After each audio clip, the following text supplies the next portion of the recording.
بسم اللہ الرحمن الرحیم۔ السلام علیکم ورحمۃ اللہ وبرکاتہ۔ عابد راجہ چینل کی طرف سے آج میں اپنے دوستوں کو رسول اللہ صلی اللہ علیہ وآلہ وسلم کا ایک فرمان سناؤں گا۔ آپ نے اس پر ضرور غور کرنا ہے۔ یہودی اپنی قتل گاہ میں جمع ہو رہے ہیں۔ نبی اکرم صلی اللہ علیہ وآلہ وسلم نے ارشاد فرمایا، قیامت اس وقت تک قائم نہیں ہوگی جب تک کہ مسلمان یہودیوں سے قتال نہ کر لیں، یعنی جنگ نہ کر لیں۔ پس مسلمان ان کو خوب قتل کریں گے، یہاں تک کہ یہودی پتھر یا درخت کے پیچھے پناہ لیں گے تو وہ درخت یا پتھر کہے گا، اے اللہ، اے مسلمان، اے اللہ کے بندے، یہ یہودی میرے پیچھے ہے تو آ کر اس کو قتل کر دے۔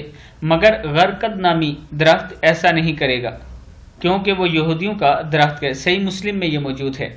تو آج دنیا بھر سے یہودی آ کر فلسطین میں جمع ہو رہے ہیں۔ آپ اس حدیث پر بھی غور کریں اور اس پر بھی غور کریں کہ وہ وہاں پر کیوں جمع ہو رہے ہیں۔ اس ویڈیو کو آپ دوستوں نے آگے ضرور شیئر کرنا ہے۔ السلام علیکم ورحمۃ اللہ وبرکاتہ۔